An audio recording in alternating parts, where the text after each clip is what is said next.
Hello viewers, ఈరోజు recipe పండిపోయిన దొండకాయల్ని జనరల్గా పడేస్తాం కదా, అలా పడేయకుండా దాంతో చేసిన రెసిపీ దొండకాయ పుదీనా పచ్చడి. ఎలా చేసుకోవాలో రెసిపీని ఫాలో అవ్వండి. ముందుగా ఆయిల్ 4 టేబుల్ స్పూన్లు వేసుకొని పండిన దొండకాయ ముక్కలు 10 పచ్చిమిర్చి వేసేసుకొని వేయించుకోవాలి.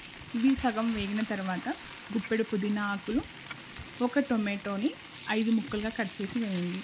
5 వెల్లుల్లి రెబ్బలు కూడా వేసేసి ఫ్రై చేసుకోవాలి. ఇదంతా ఫ్రై అయిన తర్వాత కొంచెం చింతపండు 2 రెబ్బలు చాలు, అందులో గుప్పెడు కొత్తిమీర వేసేసి లో ఫ్లేమ్లో ఉంచుకొని ఫ్రై చేసుకోవాలి. ఇలా ఫ్రై చేసుకున్న తర్వాత ఆయిల్ని ఒక సైడ్కి వచ్చేలాగా, ముక్కలన్నీ ఒక సైడ్కి వచ్చేలాగా పెట్టండి. మిక్సీ వేసుకునే టైంలో 1 teaspoon salt, 1 teaspoon జీలకర్ర వేసేసుకొని గ్రైండ్ చేసుకొని పెట్టుకోండి. ఇప్పుడు తాలింపు గింజలు అన్నీ ఆవాలు, జీలకర్ర, పచ్చిశనగపప్పు, ఎండుమిరపకాయలు కూడా వేసేసి తాలింపు వేసుకోండి. కరివేపాకు కూడా వేసేసి ఆ తాలింపుని పచ్చడిలోకి వేసుకోండి.